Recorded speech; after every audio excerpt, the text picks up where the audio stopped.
The aerial view of this Townsville street circuit. It's 2 kilometres south of the CBD. We're getting set for race 3. The combined results of races 1 and 2 determine the grid. So Moffat and Webb are on the front row. Daniel Gaunt starts from 5th with some repairs to that car and also to the diff housing. Taz Douglas also had to effect some repairs. I bet Gaunt and Douglas didn't help each other out. Ben McCashney starts with his best set of tyres saved up for this last race, and Jeff Emery, the NPP Commodore, has been repaired. There it is, down the back of the grid. It's time to start race 3. Moffat to the left, Webb to the right.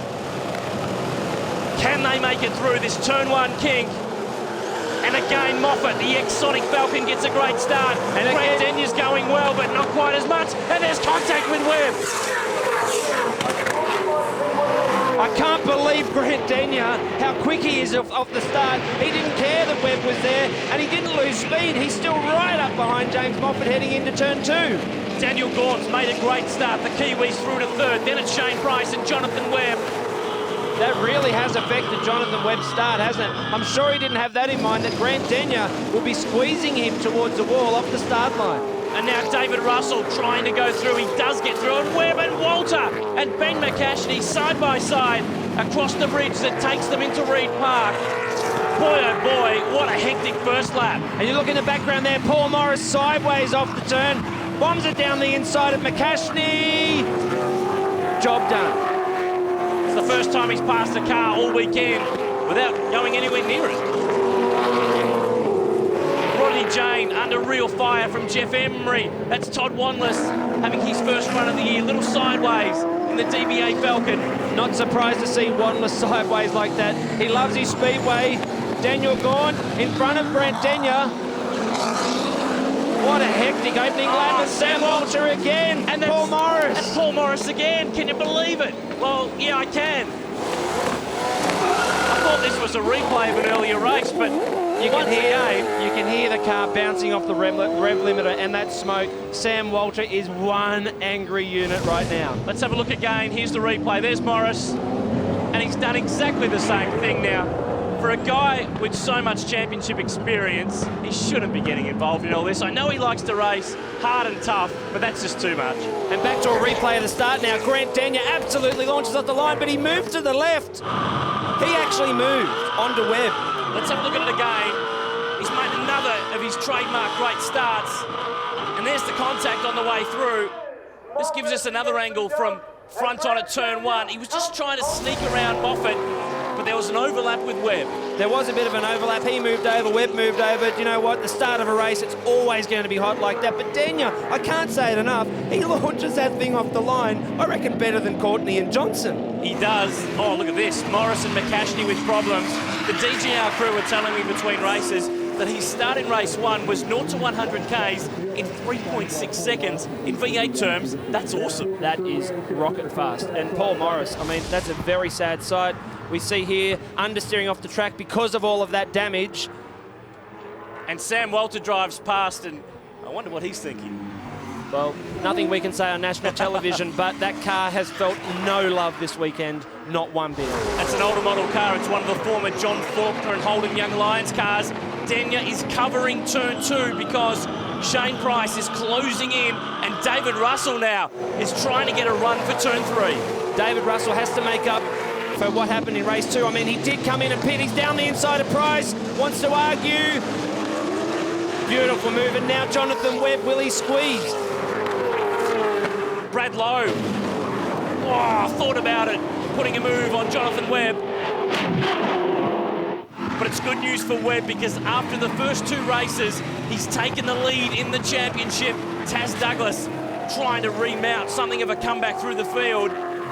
Daniel Gaunt sitting in 2nd spot, fastest car on the track at the moment. But that's a really important point because Webb is now the championship leader and he hasn't won a race all season. Mr. Consistency. You can win championships by being consistent, but this guy here this weekend has been ultra consistent, consistently fast. Fastest in both practice sessions, pole position in qualifying, a win in race 1 and a 3rd place in race 2. Daniel Gaunt, the former Stone Brothers Falcon, in 2nd. Denya 3rd, then it's Russell, Shane Price, Webb and Lowe, Taz Douglas, Damien Assailant, And Matthew White Racing did a fantastic job to get that Fujitsu racer on screen, ready and prepared for race 3 after that incident in race 2. No, Brad Lowe is around at turn 2, and the teammates have headbutted one another. And after I was just talking about the effort of Matthew White Racing to get that car fixed, it looks again as though he's going to have to retire with panel damage. And there's damage too to Brad Lowe's machine, so it's a nightmare for Matt White's team. They've got some work before the next round at Sandown. I would have thought that Damien Assailant, and I say this without having seen other vision of it, but Brad Lowe was quite a way in front and parked there. I'm quite surprised that he didn't find another way around. Be interesting to see whether he was at the apex point and hidden by the concrete wall, but whatever the case, there's 2 damaged cars. Let's have a look again. This is how it started. Brad Lowe launching a move on their teammate Webb, just juiced it up at the rear and started to move forward and collide. Damien Assailant, who was a long way behind, made the wrong decision. He should have gone around the back of Brad Lowe. Whatever the case, there's 2 damaged cars. Race 3 from Townsville continues after the break.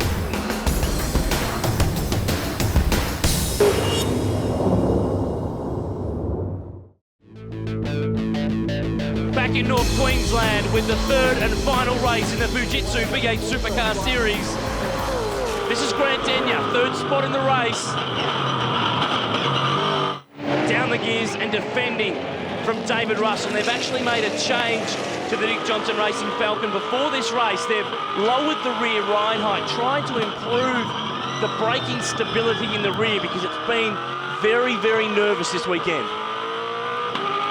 Well, in parts on this circuit, it's actually the material, the surface of the track is actually breaking up, and there are bumps on the circuit at critical points under brakes, so playing with the setup of the car to ride the bumps is an important job.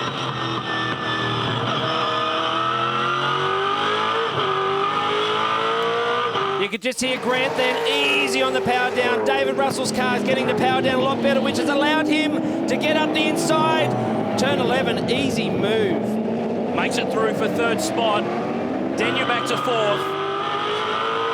Geez, that car's moving around a lot. Grant Denyer's not having a good time with that car at the moment. The fact that he's being so patient, so gentle with the power down, concerned about the rear tyres so early in the race is amazing.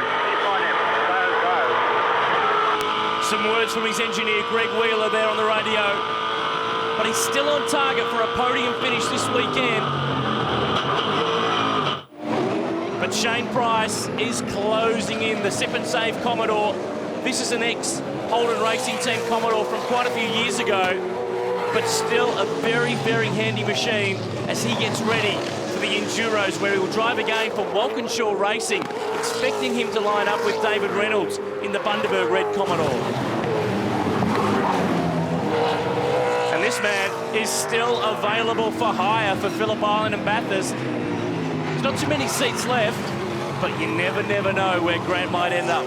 I'm sure Channel 7 would love to have him there, but most importantly, I'm sure Grant Denyer would love to be there. Well, he missed the big race at Bathurst last year. Damien Assailant, it's been such a tough weekend. The Fujitsu Ford with plenty of repairs. And at this stage of the weekend, tyre management is critical because each team have just 8 tyres, so 2 sets of the Dunlop control tyre to deal with. Price looking at turn 13 and he gives Denyer a hit. Get it going, get it going. Get it going is the call from both teams. Geez, Shane Price bombed it in there from a long way back and late. Grant would be fuming. It's cost him a couple of spots. Webb is through, so is Taz Douglas. And he just needs to get the rhythm back here. Let's not get too angry. Price slowing, so he's got some damage from that hit. There's Brad Lowe out of the Haynes Brothers Falcon. They're showing some good speed this year, but on this new track in Townsville, a bit of a victim of bad luck more than anything. See a replay now, Shane Price. Well, there was definitely a big gap. There was a big gap, but you heard right at the end of the braking zone, there was a lock-up from Shane Price. And when the brake locks like that, you have no control of the steering, and he had no choice but to bury it into the door of Grant Denyer, who, look at him, you can almost see the evilness in his eyes through the visor. He is angry. He had to get to the point of turning into the corner, but he really did invite that move by leaving a lot of track open, but he's still on target to finish on the podium. James Moffat leading the way from this really impressive young Kiwi, Daniel Gaunt, driving for McElrea Racing. This is a former Stone Brothers chassis that Shane Van Gisbergen drove in the Champ Series last year. Just his third weekend in the Fujitsu Series. There's a lot of background in open wheeler racing back home in New Zealand, and is coming to grips with this car fast and might just be part of Stone Brothers' endurance assault. Well, on current form, you'd say that Daniel Gaunt deserves that opportunity. He's come to a new circuit this weekend in what to him is still a relatively new car, and he's doing a fantastic job. Has been really focusing on developing speed in qualifying. They did 2 tests at Queensland Raceway before this round, but with such a limited tyre bank, it's really hard to work on generating speed off brand new tyres when you don't have any. And we can see there with that graphic, in the last 2 laps has been a 3/10 drop off by Gaunt and then a 1/10 gain. And what that is, talking of tyres, is as the tyres go off later in the final race of the weekend, it's very hard for the drivers to maintain any level of consistency. It's hard at this stage of that A2 with the sun shining through, the shadows across the road. Shane Price heading off to pit lane, so clearly some damage in that Commodore after the clash with Grant Denyer. But Rodney Jane, the Bob Jane Team Arts Falcon, has had a very solid and consistent weekend as he gets miles in the V8 Supercar. Apart from a small headbutt in practice, which probably wasn't his fault, he's done a ripper job on debut. But Jeff Emery at the moment in the NDD Commodore, a lot of smoke coming from that right rear as he came onto the straight. Let's just hope he can get it through to the finish.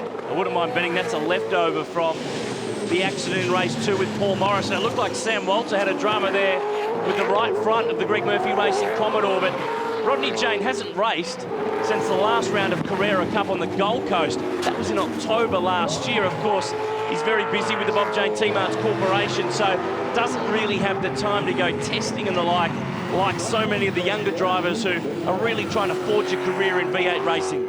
James Moffat is a classic example. He is indeed trying to carve the career, has the same car as Rodney Jane, and he's leading in this race. Still a little bit of smoke from Jeff Emery's Commodore, but that's not stopping him.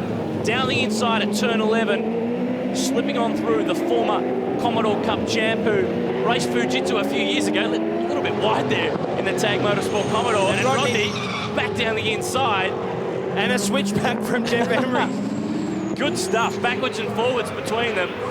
But Emery's got the run. Careful in the basics, I reckon there's fluid coming out the back of that car. And Rodney lifts for turn 1. And there you go, we've been talking about that for the last lap, that smoke. Keep an eye on it, they say.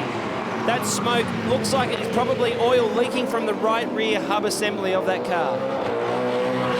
Looks to have cleared a little bit now. It's just a little bit there on its run up to turn 3. Shane Price, the sip and save Commodore.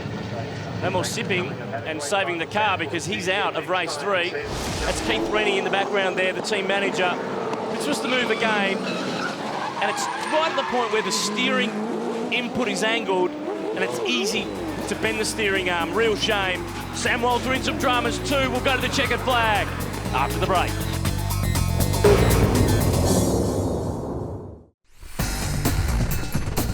Back in Townsville on the run home.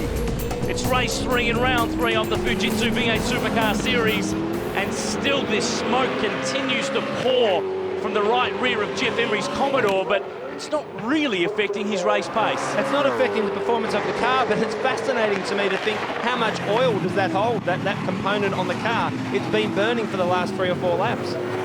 Talking about burning away with the lead. James Moffat in the Sonic Falcon hasn't really been able to drop off Daniel Gaunt. Probably just been doing enough to maintain that gap. I'm sure that if Daniel Gaunt was to close that gap, James Moffat would respond. And I'd like to point out too that Boylan Traffic Solutions sponsoring James Moffat this weekend. Peter Boylan has always been a great supporter of young talent in motorsport, gave me a great start in V8 Utes, and years ago Mark Larkham, Neil Crompton, he's helped out plenty of drivers. This is David Russell, 3rd spot. The Sharon Rentals Falcon for Howard Racing.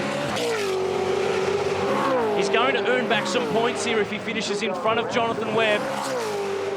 And the good news is that we still haven't gone to his home test track. Queensland Raceway hosts round 5. He'll be looking forward to going there.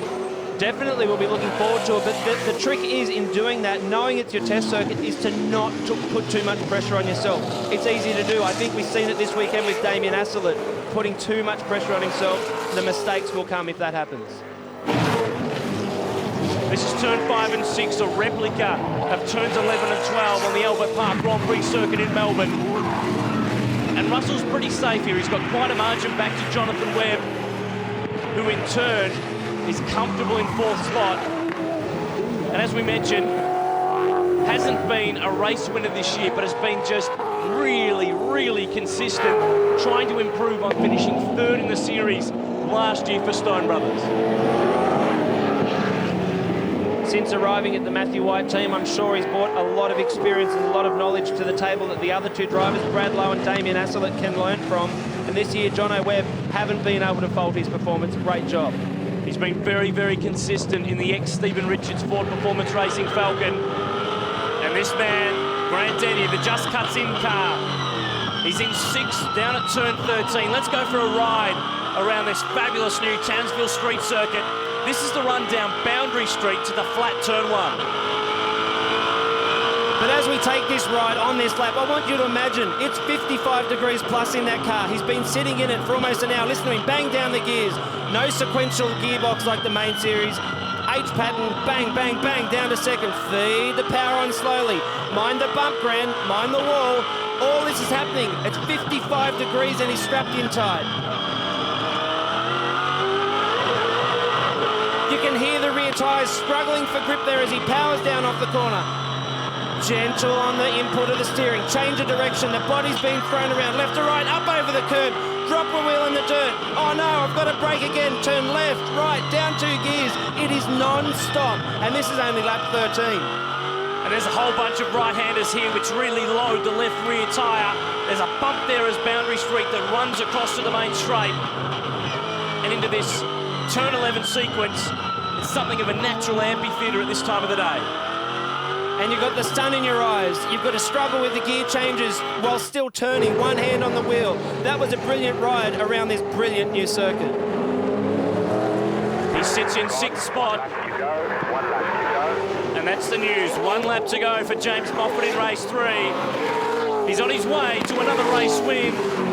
And also the first round win for Sonic Motor Racing. They've won in Formula Ford, they've won in Carrera Cup, and they're about to win in the Fujitsu V8 Series. Watching the performance of this team on track and off track, not just in the Fujitsu Series, but as you just pointed out, other categories in years gone by, these guys would be ready as a unit to slot themselves into the main game, in my view.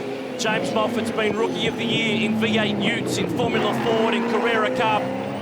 He's got to be looking good this year for the Mike Cable Young Gun Award for the first year in V8 Supercar Racing. Turn 13, it's a famous name, Moffat and Ford Falcon. They're going to get home at Townsville, and James Moffat takes race 3 and round 3 in the Fujitsu V8 Supercar Series. Good work, mate. Good job all weekend, Buddy River. And how composed was that? Good job all weekend. Look at this, not shy on the last lap. The outside tyres on top of the inside of the curb. That's amazing. James Moffat takes the win from Daniel Gaunt. Great drive from the Kiwi. Russell, Webb and Douglas, that's the top 5. Todd Wanless, a good consistent run to finishing 9th. But Damien Asselet, a horror weekend. He'll be looking forward to heading to Sandown.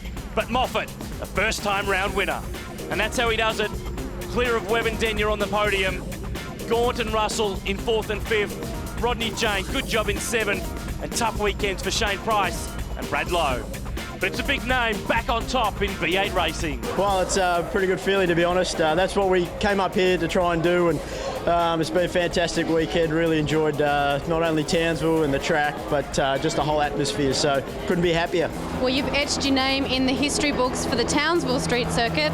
How do you think you're looking at etching your name into the championship at the end of the year? Well, obviously off our bad run at Winton, this weekend was the start of our fight back, hopefully, and we'll just keep putting our head down and trying to rack up as many points as we can and see what happens to the others in front of us. Well, I tell you what, if James Moffat and Sonic Motorsport keep racking them and stacking them like that, the other boys have got a lot to worry about. He's made up a lot of ground in the championship, but Webb now leads. 20 points clear of David Russell. Grant Denyer up to 4th from Shane Price. Daniel Gaunt picked up 3 spots in the championship fight. And Jeff Emery works his way now up into the top 10. 3 rounds down, 4 left to go in 09, and the podium is a good place to be. So another exciting round in the Fujitsu V8 Supercar Series. The next time the cars are on track, it's round 4 at Sandown Motor Raceway in Melbourne. It's all supporting races 13 and 14 in the V8 Supercar Championship Series at the Norton 360 Sandown Challenge. Thanks to the whole crew. I'm Aaron Noonan. See you next time.